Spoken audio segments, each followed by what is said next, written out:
Hello students, today we are starting a new chapter in science that is motion. आज हम एक अलग chapter start करने जा रहे हैं फिज़िक्स का, वो है motion. When we talk about the motion, then we find that we can see the different things moving around us. We can see the different transport means like buses, cars, vehicles moving around us. Beside this, we can see the animals also, cat, dogs. Even we go to somewhere else like in wildlife sanctuary, in national parks, we can see the wild animals moving. तो हम बहुत सारी चीज़ें living and non living things को अपने आसपास move होते हुए देखते हैं और हम कहते हैं कि मोशन में है. तो आज हम इस मोशन चैप्टर को ही डिटेल में पढ़ेंगे. First of all see how we define the motion. हम मोशन को कैसे डिफाइन करते हैं. इसके लिए लेट्स सी एन एग्जाम्पल. एक एग्जाम्पल है, suppose there is a vehicle in the position A. एक व्हीकल है पोजीशन ए में और यहाँ पे एक स्टेशनरी ऑब्जेक्ट ट्री भी है ना. आफ्टर सर्टेन टाइम, कुछ समय में ये व्हीकल क्या होता है, अपनी पोजीशन को चेंज करता है. ए से एक नई पोजीशन अचीव करता है, बी यहाँ पे आता है. लेकिन ये ट्री क्या है, अपनी ही जगह रहता है. तो ये ट्री क्या है, स्टेशनरी ऑब्जेक्ट है. स्टेशनरी ऑब्जेक्ट है और इसको हम क्या कर रहे हैं, यहाँ पे एक रेफरेंस पॉइंट मान के चल रहे हैं. ये स्टेशनरी ऑब्जेक्ट के रेफरेंस में इस कार ने अपनी पोजीशन को चेंज किया है. तो इट मीन्स कि ये कार मोशन में है, स्टेशनरी ऑब्जेक्ट मोशन में नहीं है. तो how we describe the motion of an object. हम मोशन चीज़ों का कैसे डिस्क्राइब करते हैं. A body is said to be in motion when its position changes continuously with respect to stationary object that taken as a reference point. कोई भी object motion में तब कहलाया जाता है जब वो अपनी पोजीशन को चेंज करता है. किसके रेफरेंस में, कोई ऐसे ऑब्जेक्ट के रेफरेंस में जो कि क्या है, स्टेशनरी है. So a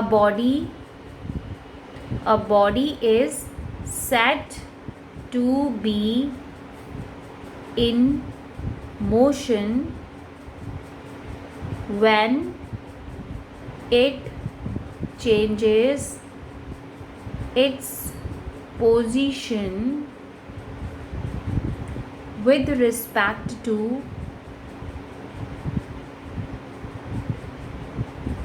a stationary object taken as reference point. Now we can see the things moving slowly as well as we see the things moving fast. Motion slow भी हो सकता है, मोशन फास्ट भी हो सकता है. जब हम मोशन की बात करते हैं तो जनरली हम दो टर्म्स को एक्चुअली कभी कभी यूज़ करते हुए देखते हैं लोगों को. And we generally have seen the people talk about distance and displacement frequently. लोग distance और displacement के बारे में अक्सर बात करते हैं.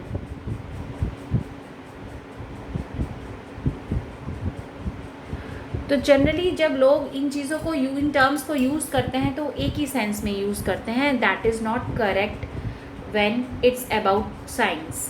साइंस की टर्मिनोलॉजी में ये दोनों टर्म्स डिफरेंट हैं and people they consider using these two terms in the commonly एक ही तरह से यूज़ करते हैं. डिस्टेंस एंड डिस्प्लेसमेंट उनके लिए सेम होता है, but there is a lot of difference between distance and displacement. ये दोनों डिफरेंट क्वांटिटीज़ होती हैं फिज़िक्स में.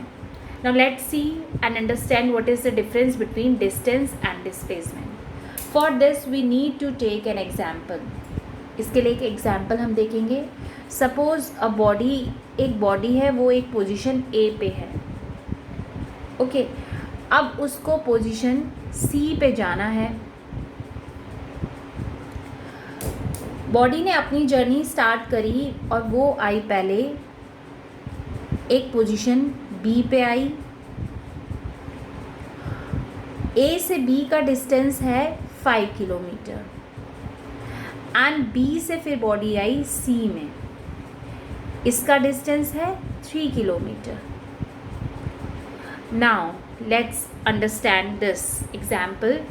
बॉडी को ए से सी जाना था, यानी कि बॉडी की इनिशियल पोजीशन, शुरुआती पोजीशन क्या थी? ए, ये इनिशियल पोजीशन है। एंड बॉडी का जो फाइनल पोजीशन है वो क्या है? सी है, फाइनल पोजीशन है सी।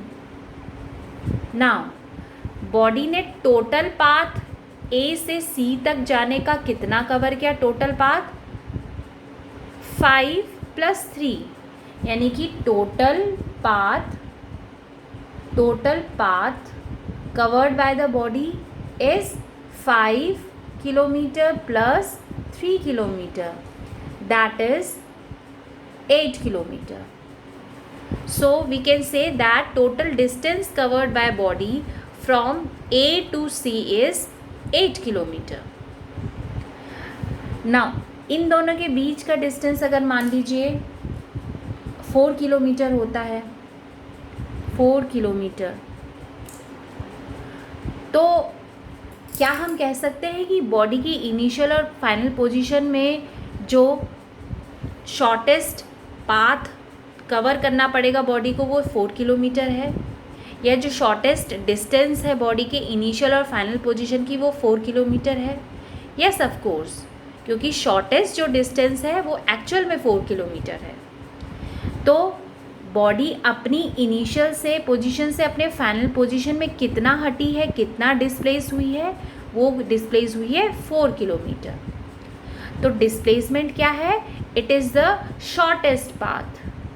शॉर्टेस्ट पाथ कितना है? 4 किलोमीटर। सो डिस्प्लेसमेंट क्या होता है? डिस्प्लेसमेंट होता है it is the shortest path between the bodies final position and bodies initial position, and distance is what? It is the total path covered by the body to reach to its final position from its initial position. तो ये difference आपको I think clear हो गया होगा।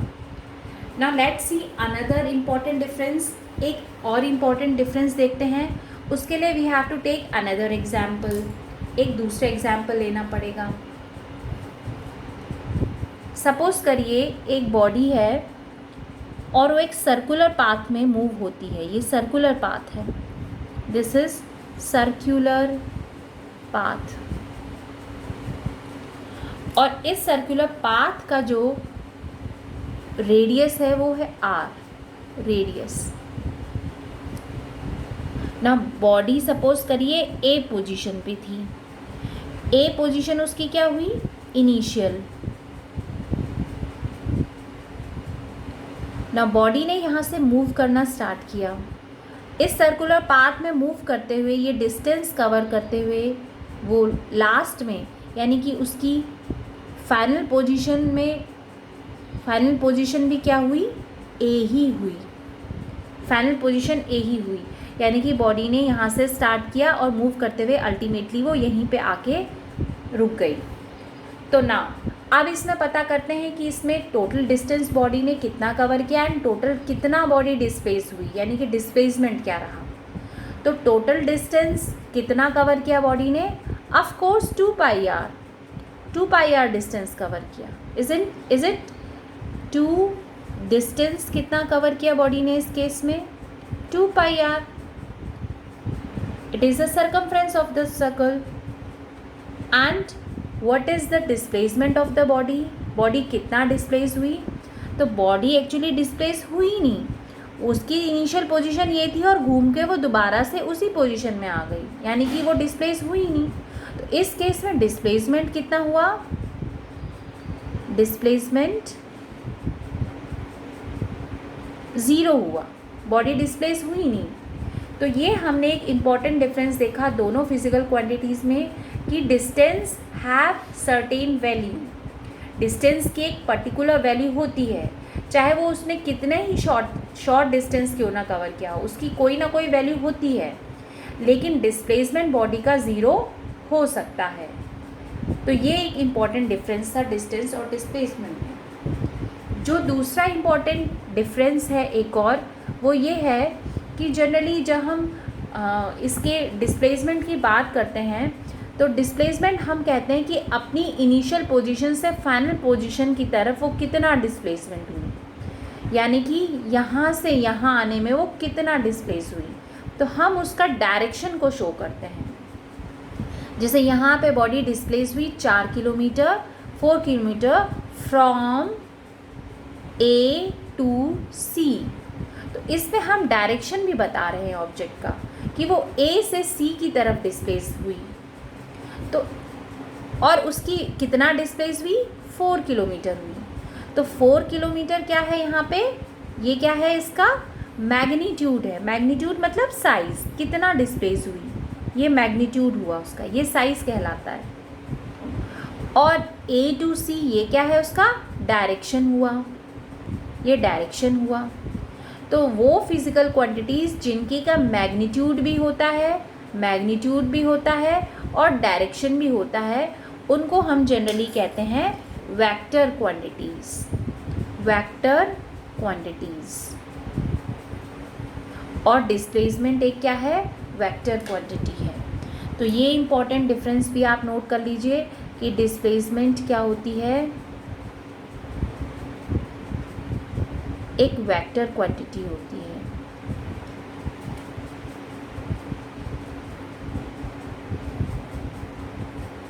जबकि आप distance देखोगे, distance में जब हम कहते हैं कि बॉडी ने एक पर्टिकुलर डिस्टेंस कवर किया, तो हम कभी भी ये नहीं कहते कि उसने एक पर्टिकुलर डायरेक्शन में डिस्टेंस कवर किया। भाई यहाँ पे ऑब्जेक्ट ने डिस्टेंस कितना कवर किया है, 5 + 3 यानी 8 किलोमीटर्स, है ना। टोटल उसने 5 + 3 किलोमीटर का डिस्टेंस कवर किया। हम ये नहीं कहते हैं कि डिस्टेंस उसने इस डायरेक्शन में कवर किया है। तो जिन फिज़िकल क्वांटिटीज़ का केवल क्या होता है, साइज़ होता है, केवल साइज़ होता है एंड नो डायरेक्शन, कोई डायरेक्शन नहीं होता, तो फिज़िक्स में हम उन क्वांटिटीज़ को क्या कहते हैं, हम कहते हैं उनको स्केलर क्वांटिटी। तो डिस्टेंस आपका क्या है, स्केलर क्वांटिटी है। ये एग्ज़ाम पॉइंट ऑफ व्यू से बहुत इम्पॉर्टेंट है, क्योंकि एग्ज़ाम में आता है, दोनों में डिफरेंस आता है कि what is the difference between distance and displacement. Now let's C